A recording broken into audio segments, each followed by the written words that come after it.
On today's episode of Locked On Wild, training camp has begun and the injuries have already started. Hey, this is Matt Boldy, and you're listening to Locked On Wild. You're Locked On Wild, your daily podcast on the Minnesota Wild, part of the Locked On Podcast Network, your team every day. What's happening, everybody? Welcome into another episode of Locked On Wild, your daily Minnesota Wild podcast, part of the Locked On Podcast Network. We are your team each and every day, and we thank you for making Locked On Wild your first listen each and every day as well. Make sure you subscribe on YouTube and your favorite podcast platforms so you don't miss out on any new episodes throughout the week. Today's episode is brought to you by FanDuel. Download the FanDuel app now by visiting FanDuel.com and win $300 in bonus bets if your first $5 bet wins. On today's episode of Locked On Wild, we'll break down some of the observations from day one of Minnesota Wild training camp, some line combinations, some injuries, and a few other things to keep an eye on as training camp gets underway. My name is Seth Toupal, host of Locked On Wild, credentialed media member for the 2025-2026 season, and host of Seth on Sports as well. And it would not be Minnesota Wild training camp without a couple of players getting banged up right off the bat. But before we get to that, if you were coming to Locked On Wild today for a semantic breakdown of what was said at training camp today by Bill Guerin and Kirill Kaprizov, I'm sorry. That is not in the cards today, because we're going to take Kirill's advice. We're going to focus on the hockey for this team, because there's plenty that needs to be ironed out at training camp this year.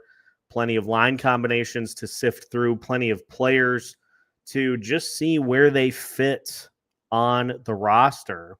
So that's our focus today. And I'm going to get right to what we were hoping would not become the A topic, but has become the A topic again.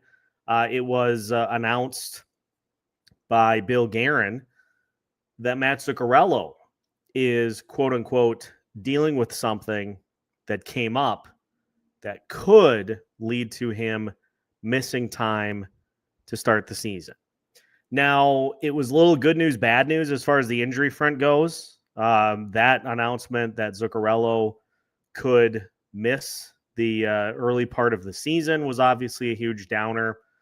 Jonas Brodin skating with the team, even though he had a non-contact jersey on, was not part of the line, was not part of the D pairings during the scrimmage and practice today, but he was at least out there skating, which I would assume is a good sign for his status as the season gets closer and closer. We're about 3 weeks away from the season. I think it's just over 3 weeks from the start of the season against the St. Louis Blues on the 9th. So the fact that he's skating is an encouraging sign, but then you take the good with the bad.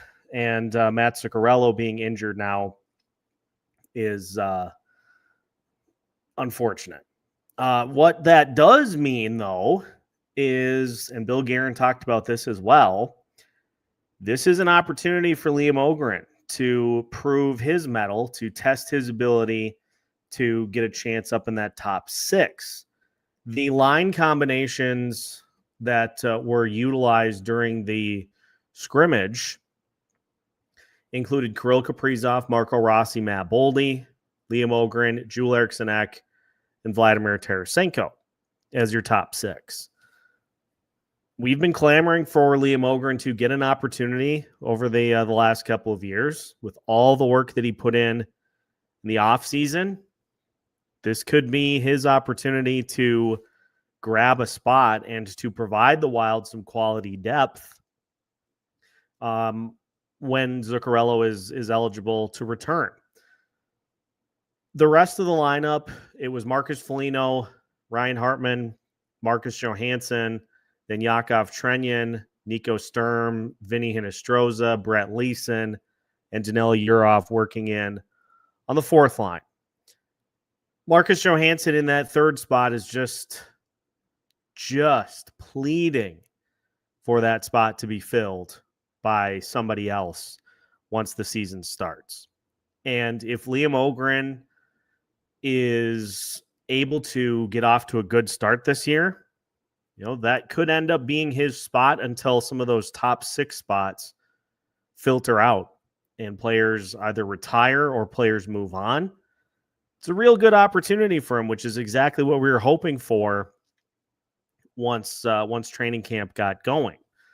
Now, I have been a pretty big fan of the Kaprizov, Rossi, Boldy combination over the last few seasons. I think that's a dynamic, young combination that is certainly capable of putting up some real good numbers when they are deployed throughout the course of the season. As far as the expected goals go for the year, the Boldy, Rossi, Kaprizov combination in 66 minutes together, they had a 60.4 expected goals percentage. If you go off of actual goals, they had, again, a 60% goals percentage. Now, goals for per 60 minutes wasn't great, 2.71, but their goals against was at 1.81 in those 66 minutes. It's not a huge sample size by any means, but it is something that I think is going to allow for Kirill and for Matt Boldy to get some time together, which is going to help bring out some of the best in Matt Boldy. But let's keep this in mind as well as the season unfolds. We're going to see many line combinations throughout the course of the season. And so getting an opportunity to get an early look at some of these combos in training camp is a good thing, to see if those combinations are some that you can utilize as the season rolls along. You're not going to get through the entirety of the season with 4 forward lines and 3 D pairings. There's never been a team that has done that. There never will be a team that will do that as long as the NHL is in existence. So getting an opportunity to see what those guys have is very, very good here early on.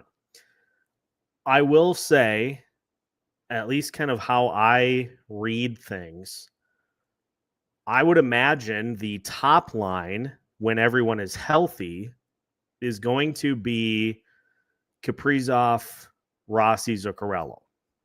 You look at the statistics that they had as a combination last year in almost 300 minutes, a 58.6% goals percentage, 3.57 goals per 60 minutes, 2.52 goals against. So you scored 17 goals in 27 games as a trio, gave up 12 in 27 games. The other combinations, as far as success goes, the other combinations that we saw or that we will likely see as the season unfolds, you could certainly see the Kaprizov, Eriksson, Boldy combination get a little more run after their successful season a few years ago. You could see them get some opportunities as the season unfolds. It really depends to me how both Vladimir Tarasenko and Matt Zuccarello play. If Matt Zuccarello starts the season and is producing without having to be kind of the handcuff for Kirill, that gives you flexibility to separate those two. If Zuccarello's production is not there without Kirill on his line, well, then you kind of got to put those two together as a combination, and you can alternate your centers, rotate some of the forwards. It really just depends on what those two are doing. Now, in very limited minutes last year as well, Kirill Kaprizov, Joel Eriksson, and Matt Zuccarello. They played about 10 games together, 34, just under 35 minutes as a tandem. They scored 3 goals in those 10 games, 75% goals percentage, 5.2 goals per 60 minutes for that trio. Very small sample size. Like the combinations that played the most minutes last year were Boldy, Rossi, Zuccarello, which played 295 minutes together. Kaprizov, Rossi, Zuccarello, which played 286 minutes together. So Marco Rossi and Matt Zuccarello were pretty stapled to each other last season. If you go to 2023, 2024, the combinations that played the most was Matt Boldy, Joel Eriksson, and Kirill Kaprizov at 375 minutes together. And that combination averaged 4.64 goals per 60 minutes. In 49 games, they had 29 goals for, 18 goals against. Kirill Kaprizov, Marco Rossi, Matt Zuccarello that season, they got 313 minutes together. 19 goals for, 13 goals against. That's 3.64 goals per 60 minutes. It's all about having options. It's all about having different combinations you can go to.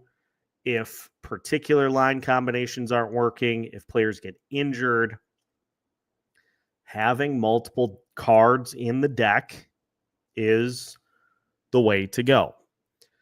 And having multiple players being able to produce and not having to be kind of boxed into particular combos, that's preferable as well. So I would imagine, just off of what I know about the injury reporting in the NHL, that we will really not know unless it's divulged directly. We're not going to know what the injury is for Matt Zuccarello, and he will be day to day until he comes back, whether that be 2 days in, whether that be 2 weeks in. He will officially be day to day to start the season. So big opportunity for Liam Ohgren, and it's just an opportunity for him, with that combination. If it would be Joel Eriksson, Vladimir, Tarasenko, and Liam Ohgren together, I envision a more tight formation. Maybe you are focusing on the face-off circles and in. Ohgren with his bigger frame, Tarasenko being the sharpshooter that he is. Options. That's really all we're looking for, is just options on where you can take this thing. So we will, of course, keep an eye on that as things unfold. It's the first day of training camp, so these are not ironclad formations. I do want to talk about what we saw as far as the D pairings go, because those I think are interesting as well. So we'll talk out the early D pairings as we continue today's episode of Locked On Wild after this. Today's episode of Locked On Wild is brought to you by FanDuel. The NFL season is here, and FanDuel is making sure you're ready for kickoff with a can't-miss offer.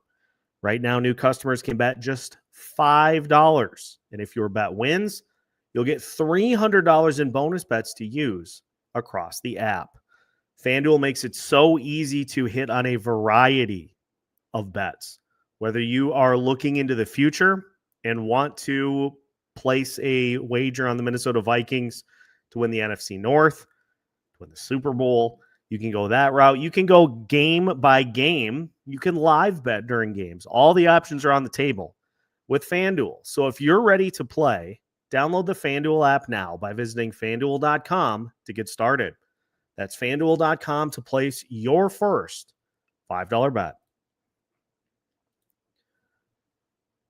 Welcome back to today's episode of Locked On Wild. Once again, we thank you for making Locked On Wild your first listen each and every day. Again, a reminder, if you have not already, make sure to like and subscribe on YouTube so you don't miss out on any new episodes throughout the week. We'll, of course, be keeping an eye on things out at training camp. Looking to see if I can get out there at some point. We'll let you know on that. But at the very least, just kind of keeping an eye on what we can observe from training camp and getting it back to you here, depending on how things play out. I want to look at the D pairings that we saw.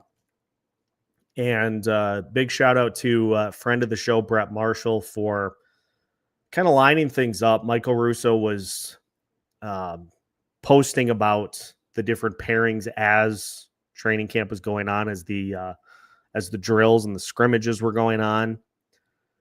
But here were the pairings that we saw.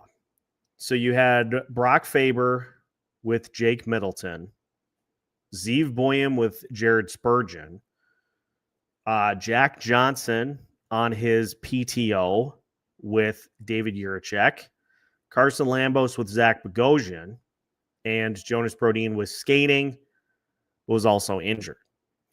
I've kind of been wondering how this is going to play out, especially early in the season.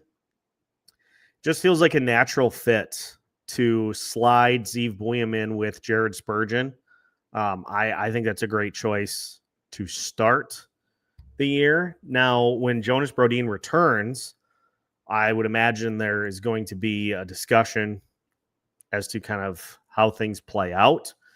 But Zeev getting a chance to get onto that second pairing, slot in with Jared Spurgeon is that's gonna help him have kind of that soft landing, so to speak. That he's got that safety blanket, security blanket in Jared Spurgeon to help him out and to take a little bit of the defensive responsibility off the table. Although, if we're being honest, I don't worry about that as much with Zeev because of his skating and because of he seems like a quick study. From what I've seen, he seems like a quick study. The defense is always going to be the part of the game that he puts more of his effort into learning.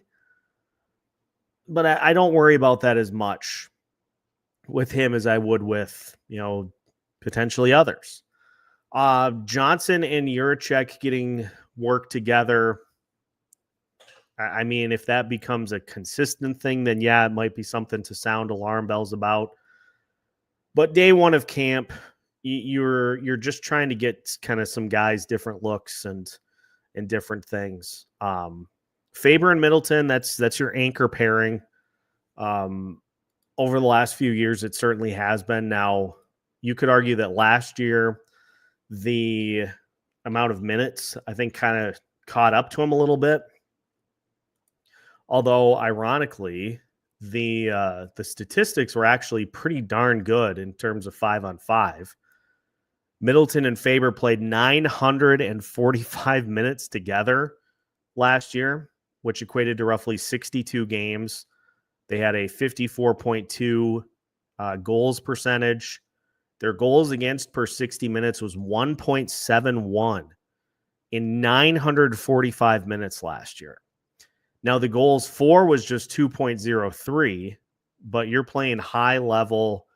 You're playing high level defense for a large part of the season as far as limiting goals go.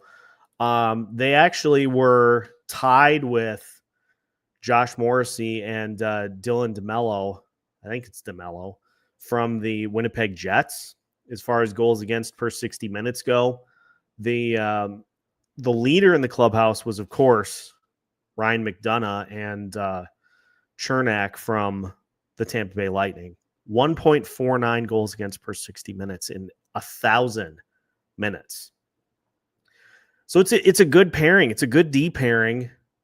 They just, I think wore down a little bit as the year went on with all the injuries that they were having to deal with. So you're not going to break those two up.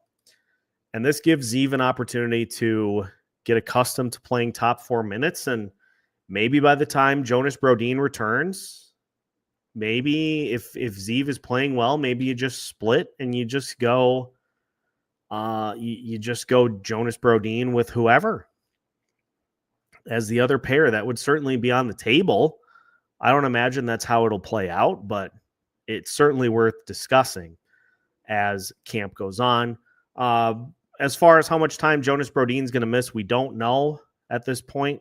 It's just all signs kind of have pointed to him missing at least the start of the season.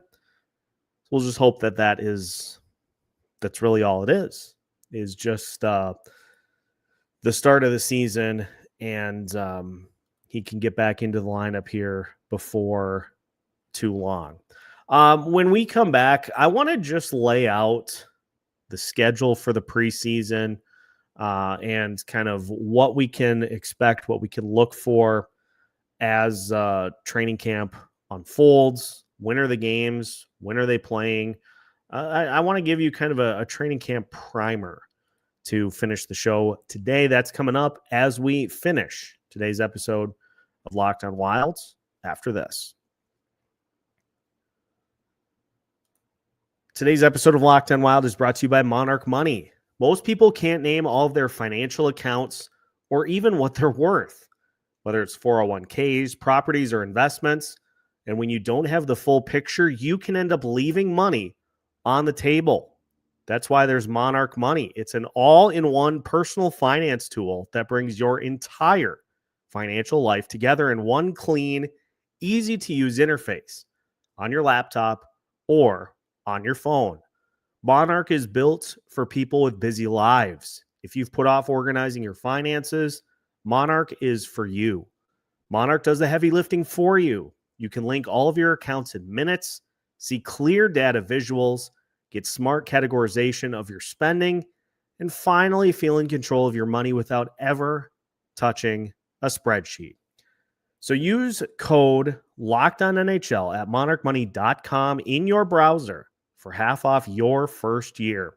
That's 50% off your first year at monarchmoney.com with code LOCKEDONNHL. Don't let financial opportunity slip through the cracks.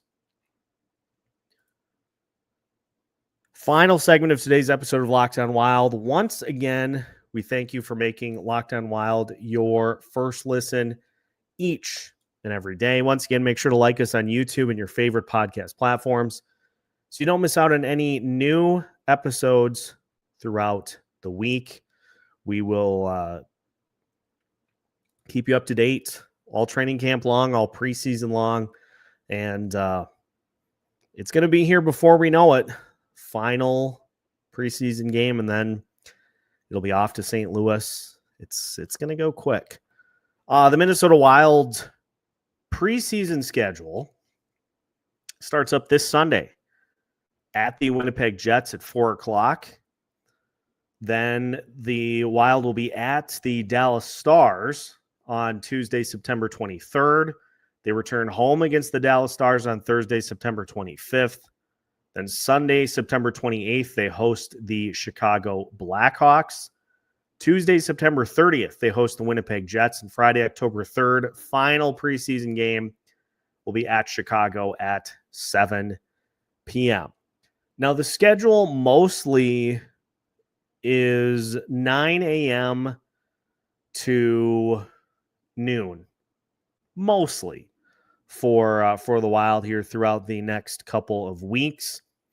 And many of those sessions are available to the public, at least early on in the process and throughout the course of training camp. Now, the Wild have also split the group into they've split the roster into different groups to give opportunities for guys to kind of get mixed in with different players, and just trying to get a look at different combinations as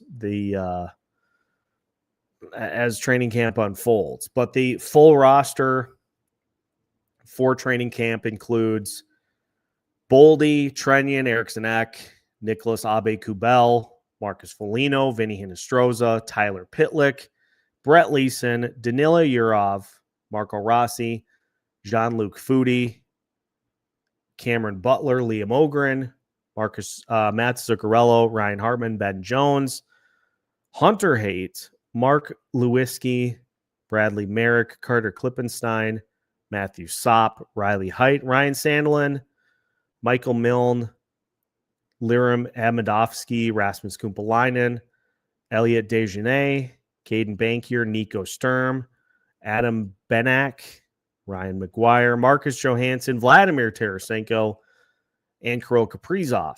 For the forwards, for the defensemen, Jack Johnson, Jake Middleton, Brock Faber, Zeev Buium, Zach Bogosian, Jonas Brodin, Ben Gleason, Jared Spurgeon, Matt Kiersted, Jack Pert, Wyatt Newpower, David Juracek, Rowan Top, Will Zmolek, Jordan Tourney, Carson Lambos, Kyle Masters, Stevie Leskovar, David Spacek, and Mike Koster.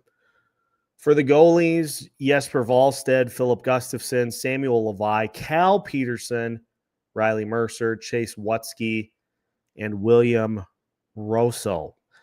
Now, interesting thing to monitor. As I mentioned, Danila Yurov getting worked in with the fourth line, at least to start camp. Bill Guerin is pretty adamant that they will give Danila opportunities, but if they don't feel like he is ready to roll, they're not going to push it like crazy.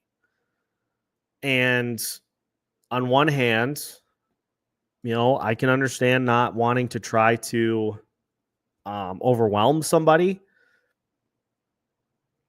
but I'm just gonna throw it out here right now. You have people in that lineup that are pleading to be replaced. They're pleading to be pulled out of the starting lineup for poor performance. So let's go with short leashes here. I'm not advocating for throwing somebody in that's not ready to go, because that doesn't help you. If you throw a player in, and the Wild have done it, plenty over the last few years, throwing players in that are not ready, it's counterintuitive, because players that are not ready to take opportunities just go into, I'm trying not to make a mistake mode. They get tentative, they get timid, they aren't playing their game. They're just trying not to make mistakes. And that doesn't help anybody.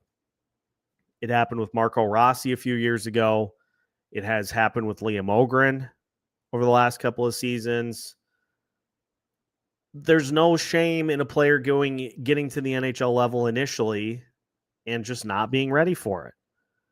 It's a huge adjustment from what they've been playing, and especially for Danila Yurov coming from the KHL directly to the NHL. It's a big adjustment. So if Danila, if he looks the part, if he looks like he's ready to take a spot, I'm going to be banging the table for him to hop into the lineup. But if he's not, if he needs a little time to kind of get acclimated, start playing the Wild way, then that's how it goes. I don't know. My entire line of thinking, my entire frame of thinking, this may be me trying just to come up with a way to let coaches off the hook. I'm not a coach. So if a player is not viewed as being ready for an opportunity, unless I see something that screams, yeah, he's ready to go, I'm just, okay, then get somebody else in there that you feel like is. We've got plenty of training camp. There's plenty of time over the next few weeks to get Danila Yurov opportunities, try him out at different spots, especially with Matt Zuccarello out of the lineup. If Zuccarello misses a good portion of training camp, let's turnstile that spot. Get different players in there to see who could fit in there. And honestly, it's probably only a couple of guys. It's probably Liam Ohgren. It's probably Danila Yurov are the two main ones for that spot. As far as the rest of the roster goes, I mean, maybe you try Riley Heidt there. I still am of the belief that at 20 years old, he needs another year. But that's the whole point of training camp, is to give guys opportunities. Like, it's one thing to bandage that spot with Marcus Johansson and just say, nope, it's Johansson's spot, he's going to fill it. It's another thing to say, well, let's see what these guys have. If it doesn't work out, then go to something else. But let's just try things. Let's just be experimental. Let's go back to mad scientist John Hines for training camp. As many line combinations as you can find, just to see what works and what doesn't. At least it'll make training camp fun. It'll make it worthwhile to try to figure out all the different combinations that we get. It'd be something for me to track. I'm very okay with that. But yeah, that's what we have for you here for today. The Matt Zuccarello injury is obviously the big one to keep an eye on here at the start of training camp, but it opens a door for Liam Ohgren to get a spot in the top 6 to start. And I'm a big thumbs up for that. That is going to do it for today's episode of Locked On Wild. Once again, we thank you for making Locked On Wild your first listen each and every day. Make sure to hit that like and subscribe button so you don't miss out on any new episodes throughout the week. We'll have more from training camp for you tomorrow right here on Locked On Wild. We got new episodes for you every Monday through Friday as part of the Locked On Podcast Network. We are your team each and every day.